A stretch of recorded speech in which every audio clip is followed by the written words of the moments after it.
Hi, I'm Theo and I'm one of the Carfax tutors in science and maths.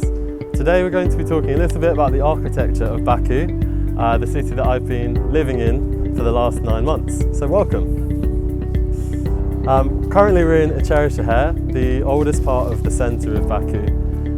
It's this place that actually reminds me most of Cambridge, with its sort of cobbled stone streets and like very old buildings and sort of preservation in keeping in touch with the past. It's one of my favourite places. I think it feels very different to the rest of Baku, a lot more sort of ancient and slow-paced, and I like all of the carpets as well. We're here at the base of Içerişehir, next to one of the ancient monuments of Baku, the Maiden Tower. Now, there are plenty more skyscrapers than since this was built. Today we've got the sort of big glass towers of your Port Baku and similar buildings, and the high-rise apartment blocks that you get, for example, in Nizami, some of which have lovely Corinthian-esque columns, I've been reliably informed. This is the boulevard, and it has this long flat promenade, and it's for this reason that I love to come jogging here with Jennifer. Other than that, it has plenty of trees and flowers, a nice sort of shade on a hot sunny day like today. A bit about the history of Boulevard. It's been around since 1909.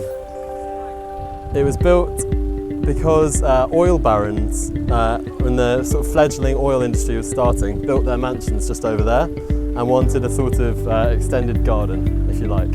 It's been extended more recently in 2012 for the Eurovision Song Contest, and after that in 2015 for the first European Games. There's quite a big difference between the smaller cities in Azerbaijan and Baku, such as Lahij, which is a very ancient community of metal workers set in sort of beautiful mountainous valley. You have Gebele, which has some of the tallest mountains in the region. And you have Shadag, which is even these sort of grand palatial 5-star hotels and a sort of ski resort. And from that you have the sort of traditional carpet making in places like Guba. And I think there's such a strong difference between not just the buildings and the architecture, but also people's attitude towards life. It's a lot slower pace in these smaller villages, and there's a greater sense of respect for nature, I think, in some ways.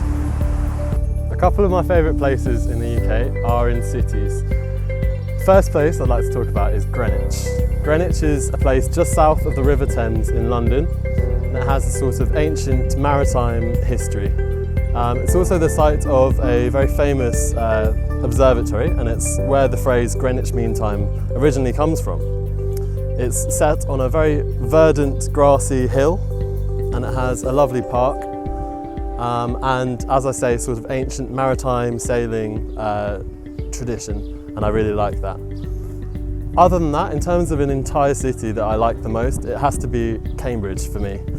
It has the sort of medieval feel and these very narrow, cobbled streets, all of these ancient colleges that are still working today, and you can really feel that history is being preserved, and you walk down streets that haven't changed in hundreds of years. The closest comparison inside Baku has to be Içerişehir, which again has been around for hundreds and hundreds of years, and is actually a UNESCO World Heritage Site because of this. Now we're in Fountain Square, or as the locals call it, Targova, because Targova is a word which means a meeting place in Russian. Other than that, in terms of new architecture, for me, in Baku, my favourite place is the Heydar Aliyev Centre, because it makes incredible use of spaces and light, and it's actually unlike any other building I've seen in the world.